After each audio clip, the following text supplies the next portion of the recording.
s'est fait en 50 années autour de ce combat que je partage. Je suis extrêmement touché de tout l'amour qui se dégage de cette soirée, de toute cette tendresse, de tout ce dévouement et de cette émotion aussi que vous dégagez tous. Il y a tellement une belle humeur ce soir. Je vois tellement de sourires et tellement de belles lumières qui émanent des visages qu'on ne peut pas ne pas être profondément touché par ce qui est en train de se passer entre nous.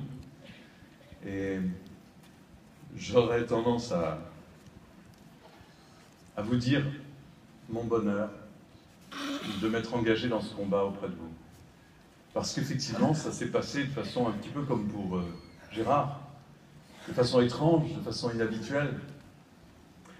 Depuis longtemps, j'avais cette idée que la mucoviscidose était quelque chose de particulier, une maladie très spéciale, méconnue. J'étais frappé par l'image que j'avais, je ne sais pas d'où elle me vient, mais c'est l'image que j'avais au départ. Je me voyais nettoyer une surface comme ça avec de l'eau et je me disais, mais voilà ce qu'ils ne peuvent pas faire. Et c'était obsédant, c'était quelque chose de très fort pour moi, cette image. Elle m'a suivi longtemps jusqu'au jour où je me suis dit, j'aimerais bien trouver quelque chose pour les aider. Et j'ai réfléchi beaucoup, j'ai essayé de trouver la piste d'écriture de chansons parce que j'essayais, mais c'est pas toujours facile, le rendez-vous avec l'inspiration. L'inspiration. Et puis j'ai trouvé le fil qui m'a conduit vers cette chanson. Mais je crois que jamais autant qu'aujourd'hui, je n'ai été touché, ému profondément par une voix d'opéra que dans les diaporamas qu'on a vus, parce qu'il y a une telle puissance, un tel souffle, qu'immédiatement ça m'a renvoyé à votre combat. Alors j'ai cherché, effectivement, quand j'ai voulu écrire la chanson, j'ai cherché le lien qu'il y avait entre la musique, l'air, et puis la mucoviscidose. Et j'ai trouvé l'image de ces éoliennes qui sont arrêtées. C'est frappant de voir une masse pareille, aussi imposante, si haute, si belle, immobile. Et cette image de l'éolienne en panne m'a beaucoup inspiré pour évoquer ce que vous devez ressentir, vous les patients. Évidemment, cette phrase aussi m'a touché.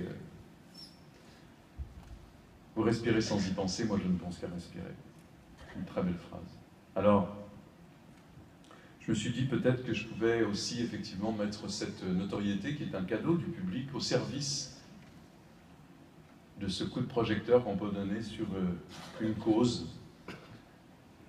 Et une fois que j'ai écrit la chanson avec Jean-Pierre Marcellesi, qui en a fait la musique, c'est moi qui suis allé la proposer à Jean Lafont.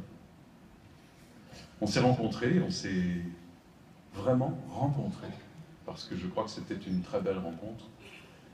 Et cette chanson, je la portais comme ça, comme une corbeille de mariée. Et je crois que j'ai jamais fait ça de ma vie. Les associations, en général, viennent vous solliciter. Là, c'était le contraire. Et j'ai été extrêmement touché de ce rendez-vous, de me rendre compte que je crois que j'avais visé juste, j'avais atterri quelque part où c'était riche, beau, transparent, puissant, et une belle cause. C'est devenu une chanson de combat. Parce que je savais que j'avais déjà écrit des chansons de combat, La langue de chez nous, pour les enfants du monde entier, Prendre un enfant, qui sont toutes devenues en fait des chansons qui s'inscrivent dans une lutte, dans une espérance. Et j'espère vraiment que cette chanson va transporter à travers le temps cette image et cette idée que c'est un combat de longue haleine. Parce que la mucoviscidose, je disais, n'est pas une maladie comme les autres, c'est une maladie qui ne se voit pas. Et les patients font tout pour que ça ne se voit pas. Donc ils sont piégés, ils sont pris à leur propre piège. Du coup, on n'a pas l'impression que c'est une maladie grave. On a pas la réalité de ce qu'elle représente pour vous. Et le public a du mal à se faire une image, une idée de cette maladie, mais moi, quand je vous vois, c'est incroyable. J'ai l'impression qu'à travers l'amour que j'ai ressenti ici, c'est pas une maladie qui vous unit et qui vous rassemble, c'est une affection. Il y a tellement d'amour ce soir, tellement de respect, tellement d'estime à travers tous les témoignages que l'on a pu entendre, que on est frappé. On est frappé aussi de voir l'évolution de la recherche, l'évolution incroyable, parce que tout ce qu'on a entendu montre que l'essentiel, au-delà du fait d'espérer, c'est d'agir.